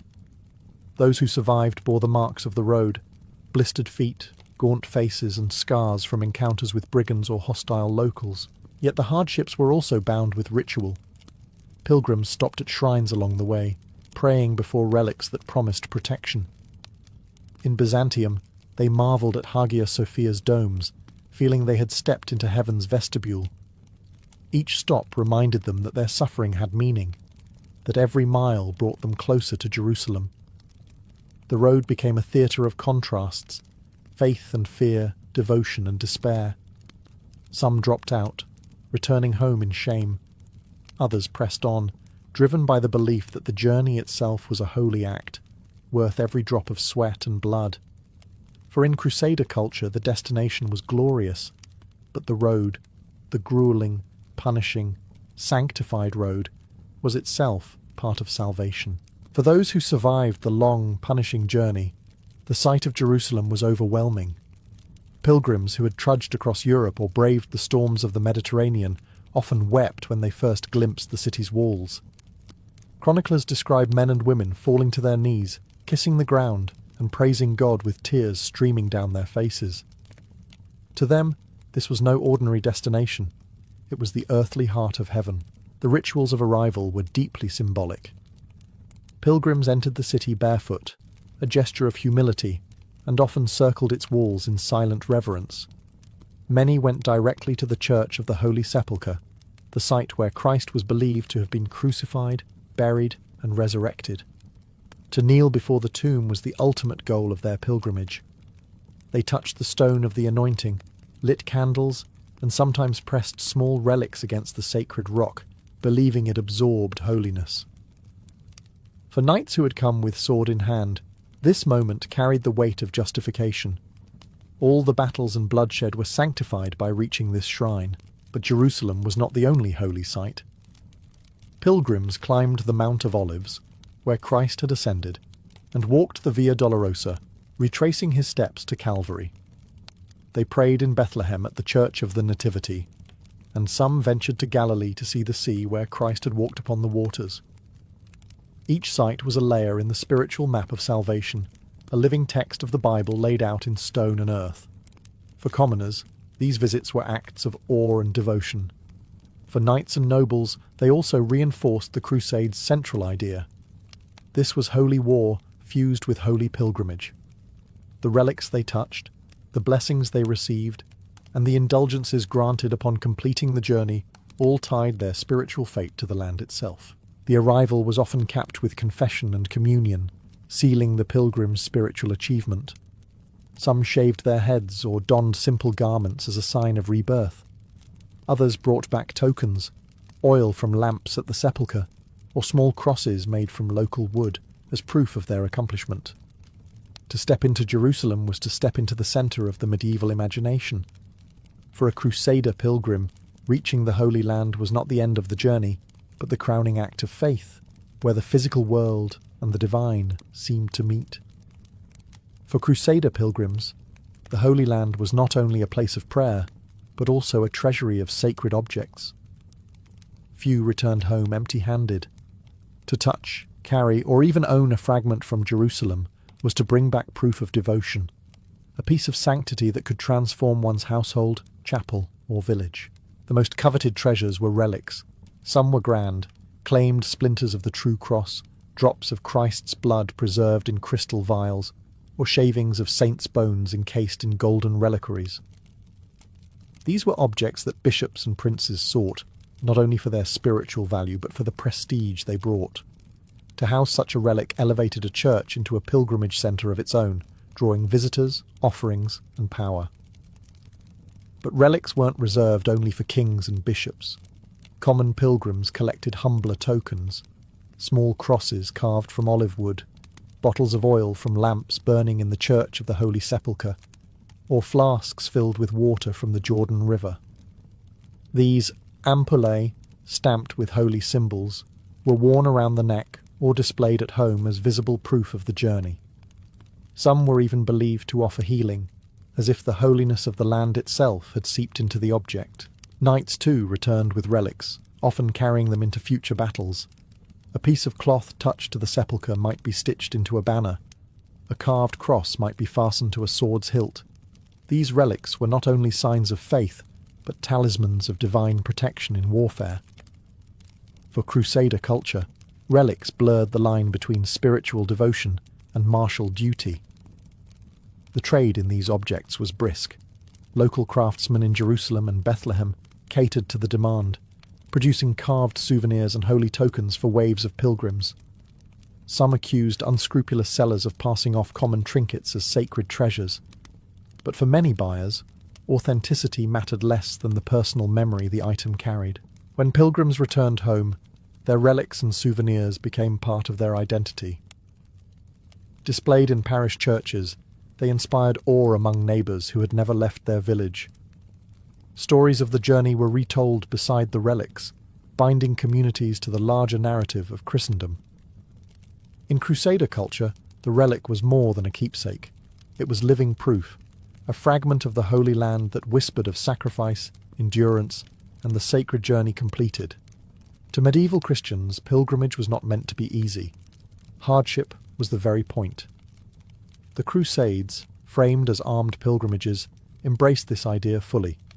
Every blister, every wound, every hunger pang was seen as penance, a cleansing of the soul through pain. Knights and peasants alike believed that the physical trials of the road were spiritual currency, paying down the debts of sin. Fasting was a common practice, sometimes forced by necessity, other times chosen deliberately. Food often dwindled to scraps of hard bread or thin broth, and pilgrims interpreted their empty stomachs as holy discipline. Hunger became prayer, endured with the hope that each pang brought them closer to salvation. Even thirst in the desert was reframed as a holy trial, mirroring Christ's own suffering in the wilderness. Travel itself was designed to test humility. Many pilgrims walked barefoot for long stretches, their feet bleeding on stony paths, seeing each cut as another offering to God. Some carried heavy crosses or chains, weighing down their bodies as a reminder of Christ's burden. Illness and wounds, instead of being curses, were often understood as gifts, pain transformed into proof of devotion. Knights, who were used to wealth, horses, and comforts of rank, found themselves forced into the same hardships as commoners. This levelling effect reinforced the idea that all pilgrims, noble or peasant, stood equal before God. Marching together under the blazing sun, sleeping on hard ground, or battling swarms of flies blurred social lines. The suffering itself united them. The rituals of penance extended even into battle. Crusaders were told that wounds received in combat were not only honourable, but redemptive. To shed blood in the service of Christ's cause was a fast track to heavenly reward. The same sword that had once caused sinful violence could, in the Holy Land, become an instrument of salvation. At holy sites, Pilgrims often sought to intensify their penance. Some scourged themselves, whipping their backs until blood ran. Others lay prostrate for hours on the stones of the Holy Sepulchre, weeping openly. These acts were not viewed as extremes, but as powerful demonstrations of faith. In Crusader culture, suffering was not failure, it was the proof of sincerity. The harder the road, the greater the redemption. The very act of enduring pain turned the pilgrimage into a living prayer, one step closer to the eternal promise of forgiveness. Pilgrimage was never a solitary act. Though individuals took the vow, the journey itself was profoundly communal. To survive the long march to Jerusalem, Crusader pilgrims leaned on one another, forging bonds that blurred the lines of class, wealth, and status. In this shared trial, a knight, a priest, and a peasant might walk side by side, united by the cross stitched on their cloaks. Brotherhood began at home, when groups from the same town or region set out together. Known as confraternities, these bands of pilgrims pooled resources, shared food, and protected one another along the way. They sang hymns in unison, prayed as a body, and comforted each other through illness and death. In a world where travel was perilous, fellowship was both practical and spiritual. Each pilgrim saw the others not just as companions, but as fellow soldiers of Christ. Knights often took this communal spirit further, pledging to defend the weaker members of the group. Chronicles describe armed crusaders guarding caravans of peasants, treating the safeguarding of unarmed pilgrims as part of their holy duty. At night, nobles and commoners alike camped together, eating from the same pots and sharing stories around the fire. The hardships of the road stripped away some of the rigid hierarchies of medieval life, if only temporarily. This sense of unity extended into rituals of death. Pilgrims who died on the road were not left unmarked. Their companions buried them with prayers and makeshift crosses, believing that even if they never reached Jerusalem, their vow had been fulfilled in heaven's eyes.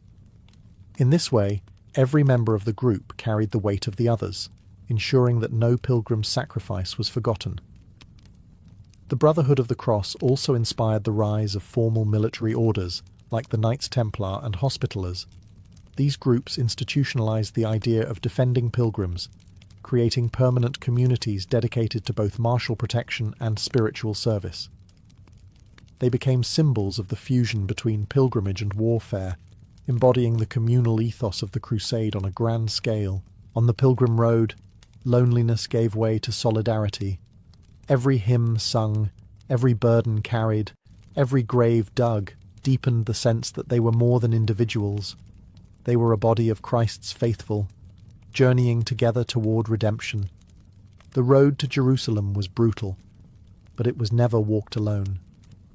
For those who survived the long journey to Jerusalem and back, the return home was more than just a homecoming. It was a transformation.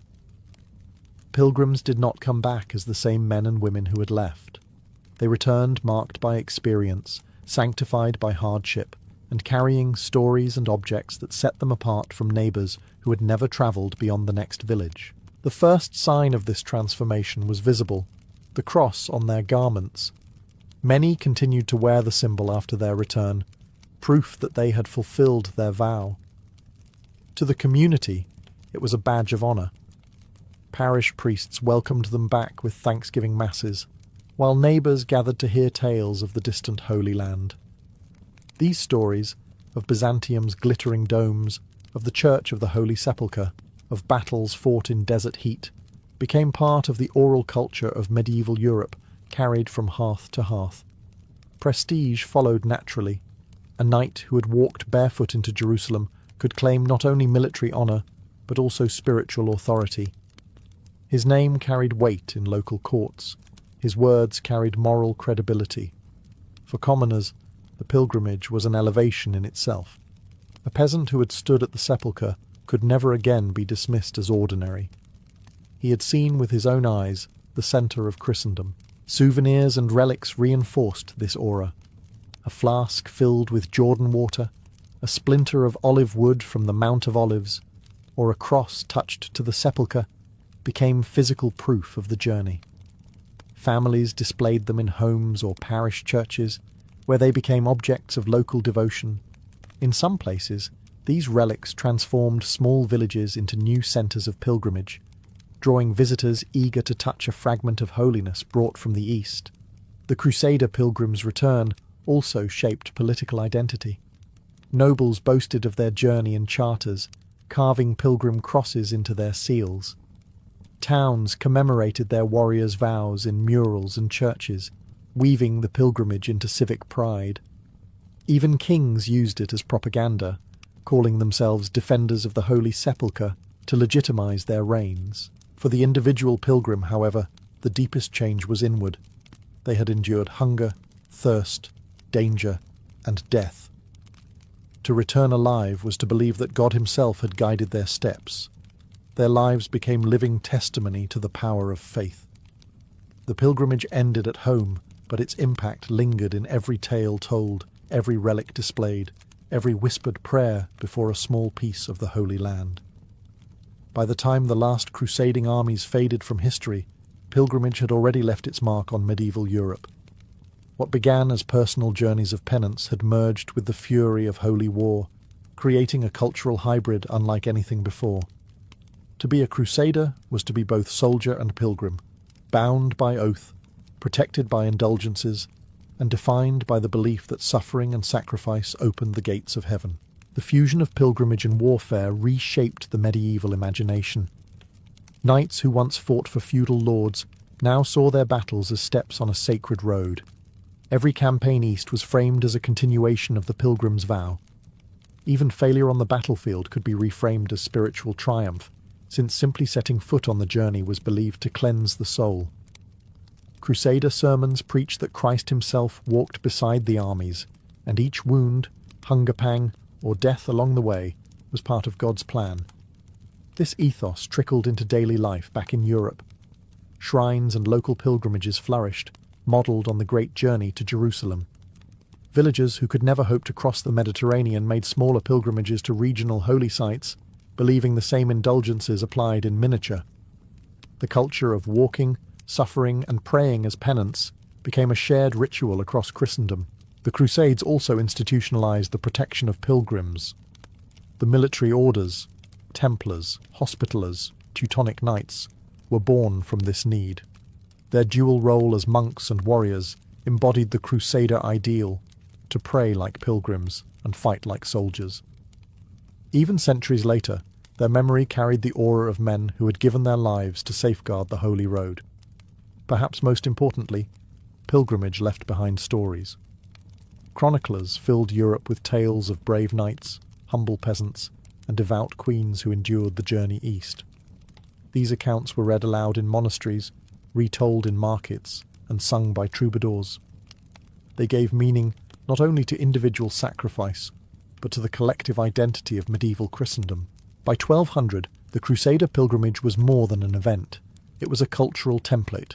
It taught that devotion was not passive but active, that salvation required both prayer and pain. For Europe, the Holy Road to Jerusalem had become a mirror, reflecting its fears, hopes, and ambitions. And though the Crusader states would fall, the idea of pilgrimage as sacred struggle remained etched into the medieval soul, a legacy that outlived the wars themselves. By the late 12th century, the Crusader states carved out of the Holy Land after 1099 were fragile kingdoms perched precariously on foreign soil. Nearly a century had passed since the First Crusade had stormed Jerusalem, and in that time, Latin lords had grown accustomed to ruling in the East. But wealth and pride bred complacency. The kingdom of Jerusalem was divided by rival factions, its barons quarrelling even as threats mounted on the horizon. Their arrogance led them to underestimate the man who would soon bring their downfall, Salah ad-Din Yusuf ibn Ayyub, better known to the West as Saladin. Saladin was not just a warrior, but a statesman, uniting Egypt and Syria under his rule. His genius lay not merely in tactics, but in patience. While the Crusader barons bickered, he built an empire. Through diplomacy, marriages, and relentless campaigning, he transformed scattered Muslim territories into a cohesive power that could finally push back against the Crusaders. His vision was simple but profound. Jerusalem, sacred to Islam, must be reclaimed.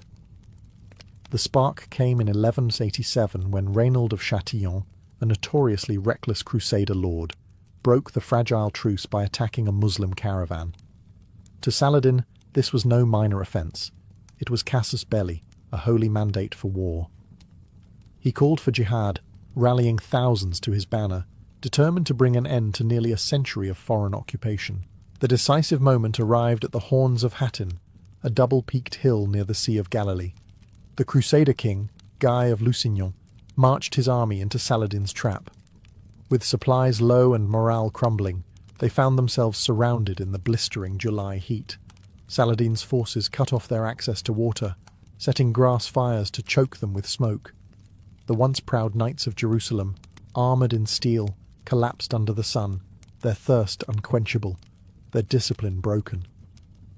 When the final clash came, the Crusaders were already beaten in spirit. Thousands were captured, including King Guy himself. The true cross, Christianity's most sacred relic, was seized by Saladin's men, a symbolic and psychological blow as devastating as the battlefield defeat itself. The victory at Hattin shattered the military backbone of the Crusader kingdom. With its armies destroyed, its leaders humiliated, and its holy relic lost, Jerusalem lay defenceless. Saladin's path to the holy city was clear, and the fate of the Crusader dream hung in the balance. The Battle of Hattin had broken the spine of the Crusader kingdom. With their army annihilated and their king in chains, the lords of Jerusalem could do little but watch as Saladin's forces advanced. In the summer of 1187, his banners swept across the countryside, taking castle after castle with terrifying speed. Towns that had once seemed secure now surrendered with barely a fight, their garrisons too shaken to resist.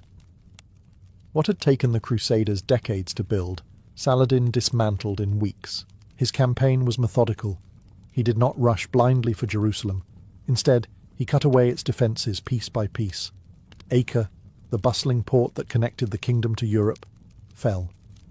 Nablus, Jaffa, Caesarea, and Ascalon all crumbled before his advance.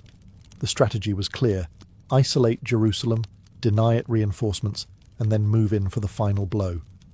For the Crusaders, the psychological impact was devastating. Reports of Saladin's victory at Hattin spread like wildfire, accompanied by stories of noble captives and the loss of the true cross. Pilgrims, merchants, and local villagers alike fled to Jerusalem, swelling its population and straining its resources. Within the walls, despair mingled with defiance. The city's new defenders were not the proud knights of Hattin. They were a patchwork of survivors, civilians, and desperate refugees. Yet, amid the panic, one figure emerged to lead Jerusalem's defence: Balian of Ibelin. Having been captured at Hattin but released on parole, he had sworn to Saladin he would not fight. But when he saw the city's helpless state, he broke his word, though he did so with Saladin's reluctant permission, granted on condition that he take up arms only to protect his family. Instead, Balian became the soul of Jerusalem's resistance, rallying a battered populace for what they knew might be their final stand. Meanwhile, Saladin marched steadily onward, his army buoyed by the momentum of victory and the promise of reclaiming Islam's holiest city. Chroniclers describe the confidence of his men as they encircled Jerusalem. The Crusaders had once entered the city with blood and fire, but now it would return to Muslim hands. By late September 1187, Saladin's banners appeared before Jerusalem's gates. The city that had been held by the Crusaders for nearly a century now faced its reckoning. The defenders braced themselves, but few doubted the outcome. The age of Crusader Jerusalem was about to end. When Saladin's army arrived before Jerusalem in late September 1187, the mood within the city was grim. For nearly a century, the Crusaders had called Jerusalem the heart of their kingdom, but now the kingdom of heaven was reduced to frightened refugees, scattered knights, and weary survivors from Hattin. The walls still stood tall, but behind them, morale was low, supplies thin, and the defenders vastly outnumbered. Saladin wasted no time. His forces encircled the city, cutting it off from escape or aid. Siege engines were brought forward, massive wooden towers, catapults, and mangonels, all aimed at battering down the walls that had once seemed impenetrable. To the defenders, the thud of stones and the creak of towers advancing were constant reminders that the end was near. Inside, Balian of Ibelin struggled to rally the citizens. Though only a handful of knights remained, he knighted every able-bodied boy of fighting age, arming them with whatever weapons could be found. Chroniclers describe women and children helping carry stones, boiling water, and even molten pitch to hurl down on attackers. It was not just an army holding the city, but an entire population preparing to die if necessary. The memory of 1099 hung heavily over both sides. When the Crusaders had stormed Jerusalem in the First Crusade, they had unleashed a massacre that shocked the Muslim world. Men, women, and children slaughtered in streets and mosques. Many defenders now feared the same fate awaited them if the city fell. Some even urged desperate measures, threatening to burn down the Dome of the Rock and the Church of the Holy Sepulchre, rather than see them captured. Saladin, however, showed a different spirit. He ordered his men to fight with discipline, forbidding indiscriminate slaughter. Still, he pressed the siege with relentless force. Siege towers rumbled forward, battering rams struck the gates, and Muslim troops fought tirelessly to breach the walls. After days of bombardment, the defences began to crumble. The Crusaders fought valiantly, but the imbalance was too great. By early October, Jerusalem was at breaking point. Balian recognised the truth. Continued resistance would mean not just defeat, but massacre. The city could not be saved by arms alone. If Jerusalem was to endure, its salvation would have to come not from swords, but from negotiation with Saladin himself. As Jerusalem's walls shuddered under constant bombardment, Balian of Ibelin knew the city's fall was only a matter of time. The defenders were exhausted, supplies dwindled, and morale was close to collapse. But surrender was not an easy choice. The memory of 1099, the Crusaders' own massacre of Jerusalem's inhabitants, haunted the city. Men and women alike feared that if the Muslims stormed the walls, every soul inside would be slaughtered in revenge. Balian, caught between despair and duty, chose diplomacy. He requested an audience with Saladin. Chroniclers record that the Sultan received him with calm dignity, listening as Balian argued for the lives of Jerusalem's people. The knight did not beg. Instead, he threatened that if no terms were offered, the defenders would burn the holy sites, slaughter Muslim prisoners, and force Saladin to capture nothing but ashes. It was a desperate gamble, meant to show that the defenders had nothing left to lose. Saladin, however, was unmoved by threats but swayed by principle. His reputation for honour was already renowned, and here he saw an opportunity to contrast himself with the brutality of the Crusaders 88 years earlier. Instead of demanding blood, he offered terms of surrender. The citizens of Jerusalem could ransom themselves, men for 10 dinars, women for 5, and children for 1. Those who paid would be allowed to leave in peace, carrying their possessions with them. For those too poor to pay, Saladin promised mercy, declaring that none would be killed. The terms stunned the defenders. Expecting annihilation, they were instead given a chance at survival. Balian accepted, and soon word spread throughout the city. Relief replaced terror, though fear lingered for those too poor to afford ransom. Moved by their plight, Balian and the city's clergy pleaded with Saladin, who responded with further generosity, freeing thousands of destitute Christians at his own expense. Even his commanders followed suit, purchasing captives' freedom with their own wealth. The contrast was unmistakable. Where the Crusaders had once drenched Jerusalem in blood, Saladin promised a more merciful conquest. The agreement did not erase the sorrow of defeat, but it spared the city from the nightmare of massacre. On October 2nd, 1187, the gates of Jerusalem opened, not to slaughter, but to a new chapter under Saladin's rule. On October 2nd, 1187, Jerusalem surrendered. The gates that had once been barred in desperation now opened to Saladin's army. Yet, unlike the storm of blood and fire that had marked the Crusader conquest in 1099, the handover was astonishingly calm. No massacre, no plunder, just an orderly transition of power orchestrated with deliberate restraint. Balian of Ibelin, who had defended the city to the end, walked beside Saladin's men to oversee the process. The defeated Crusaders and the civilian population gathered their belongings, preparing for exile. Families carried what little they could, bundles of clothes, cooking pots, cherished icons, while priests led processions, chanting hymns as they left behind the city they had called holy for nearly a century. The payment of ransoms became the practical business of surrender. Wealthier citizens handed over coins to secure safe passage, while the poor trembled at their inability to pay. True to his word, Saladin did not allow mass slaughter or indiscriminate slavery. He personally paid for the freedom of thousands, and his commanders followed his example. Even his own family contributed. Saladin's brother, Al-Adil, ransomed many of the poor from his private purse. The spectacle of mercy spread quickly, reshaping how Jerusalem's fall would be remembered. Saladin's entry into the city was staged with symbolic power.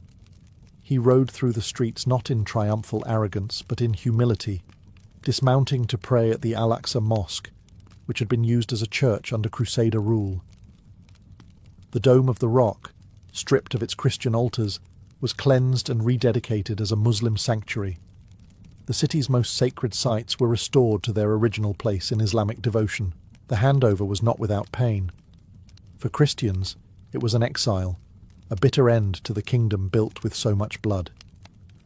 Tears flowed as they left Jerusalem, their chants echoing through the streets one last time.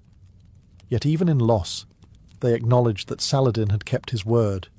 The city had not been drowned in blood as it had in 1099. This moment defined Saladin's legacy. Where others had chosen vengeance, he chose restraint. In an age when brutality was the norm, his mercy stood out as both a political calculation and a genuine act of faith. Jerusalem had changed hands, but it had been spared destruction.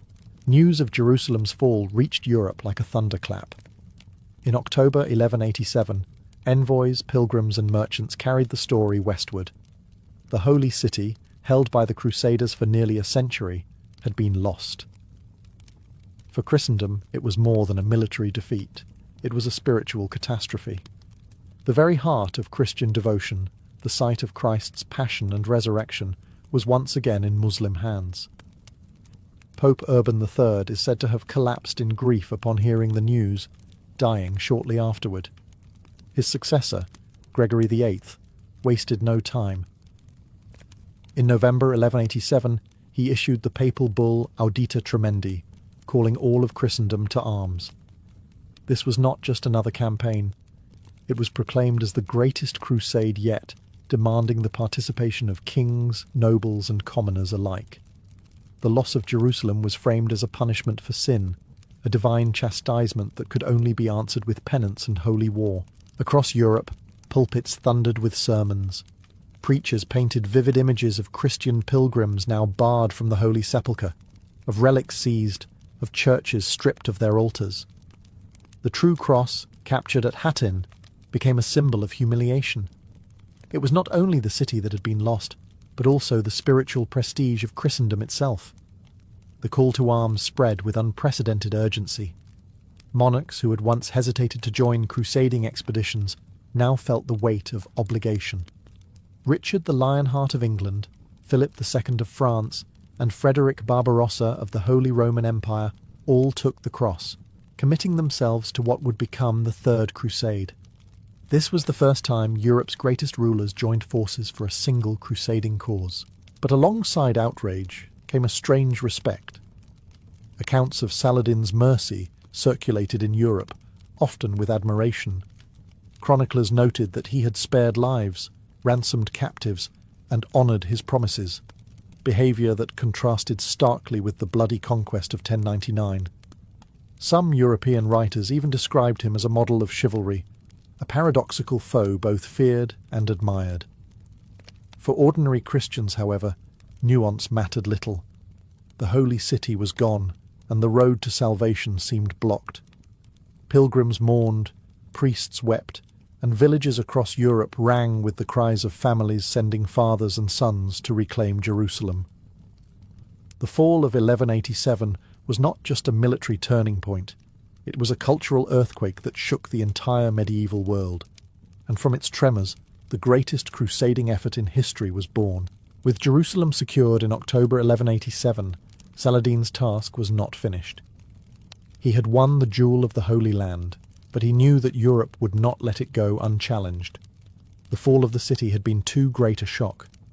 The armies of Christendom would surely march again. Saladin's genius lay not only in winning battles, but in preparing for what would come next, securing his victory so it would endure. His first priority was religious restoration.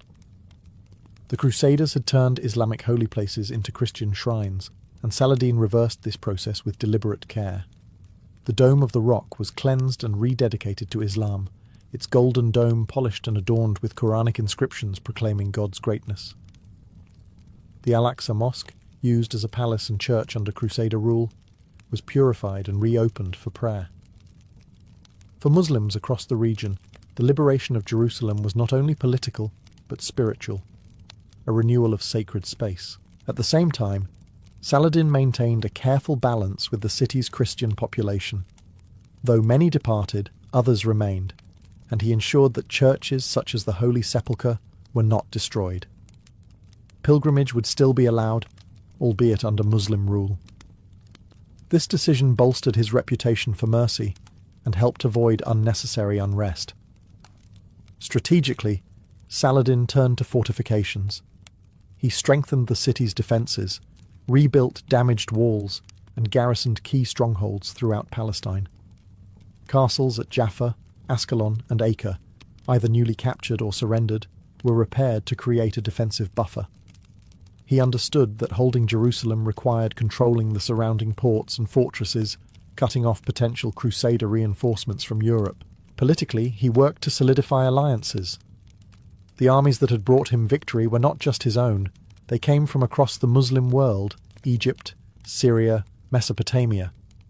Saladin rewarded loyal emirs, secured the loyalty of his Kurdish and Turkish commanders, and reinforced the idea that this was not merely his triumph, but a victory for Islam as a whole.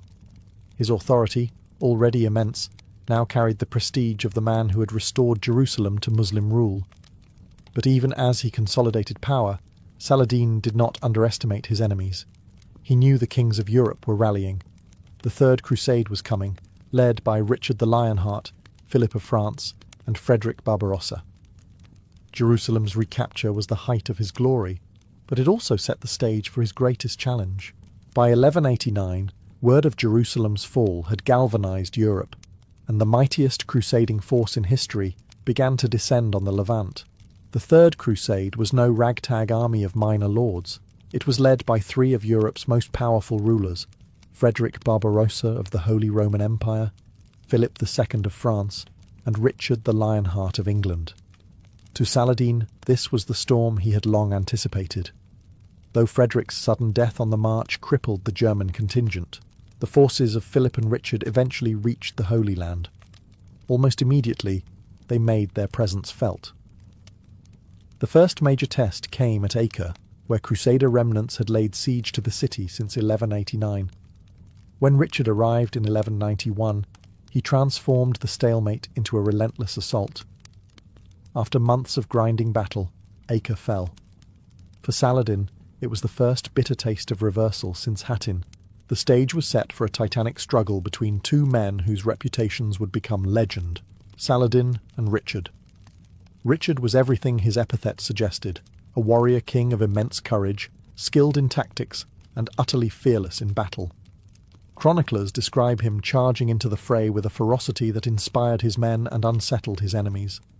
Saladin, by contrast, was the master strategist, cautious yet decisive, preferring attrition and maneuver over reckless charges. Their duel was not just of armies, but of wills and reputations. The clash at Arsuf in September 1191 epitomised this contest. Saladin's cavalry harassed the Crusaders as they marched along the coast, hoping to break their discipline. For hours, the Christians endured under a hail of arrows, until Richard unleashed a devastating countercharge that smashed Saladin's lines. Though not a decisive defeat, Arsuf restored Crusader confidence and cemented Richard's fame. Yet Saladin was no mere antagonist in Richard's story. Even his enemies acknowledged his nobility. During campaigns, he sent gifts of fruit and snow to the sick Lionheart, and when Richard's horse was killed in battle, Saladin sent him 2 replacements. Their rivalry was fierce, but it was tempered by mutual respect, each recognising in the other a worthy foe. The struggle continued in a series of indecisive campaigns along the coast. Richard recaptured Jaffa, but Jerusalem remained elusive. Saladin's careful defence and scorched earth tactics denied the Crusaders the supplies and momentum needed for a final push. The Lionheart's sword was mighty, but the city still lay in Muslim hands. By 1192, both sides were exhausted. Richard the Lionheart had reclaimed Acre, triumphed at Arsuf, and proven himself one of the most formidable warriors of his age. Yet despite his victories, Jerusalem eluded him. Twice he marched toward the holy city, and twice he turned back. The Crusaders lacked supplies, faced endless harassment from Saladin's forces, and feared that even if they captured Jerusalem, they could not hold it. For Richard, the dream of retaking the sepulchre remained tantalizingly out of reach. Saladin, too, was weary. Years of campaigning had drained his treasury and tested his armies. While his prestige soared after the capture of Jerusalem, holding the city against wave after wave of crusaders came at immense cost. His empire stretched from Egypt to Syria, and he needed stability to secure it. Both commanders, recognizing the futility of endless war, moved toward negotiation. In September 1192, the Treaty of Jaffa was signed. Its terms reflected compromise. Jerusalem would remain under Muslim control, a triumph for Saladin, but Christian pilgrims were guaranteed safe passage to the city's holy sites. Coastal towns from Jaffa to Tyre stayed in Crusader hands, ensuring a foothold for the West. For both leaders, it was an imperfect peace, but it preserved their honour and spared their exhausted followers further bloodshed. Richard departed the Holy Land soon after, never setting foot in Jerusalem. Chroniclers say he approached the city but refused to enter as a pilgrim, unwilling to behold the sepulchre without reclaiming it. Saladin, meanwhile, returned to Damascus, his health failing after years of relentless strain. In 1193, only a few months after Richard sailed home, the great Sultan died. At his funeral, mourners discovered the measure of the man. Though he had ruled a vast empire and commanded immense wealth, Saladin's coffers were nearly empty. He had given away much of his fortune in charity, alms, and ransom for captives. He was buried with little more than a simple shroud, his legacy resting not in treasure, but in the memory of his deeds. For Muslims, he was the liberator of Jerusalem, the unifier of the faithful. For Christians, he was a formidable foe, yet also a figure of respect, remembered for his mercy and chivalry.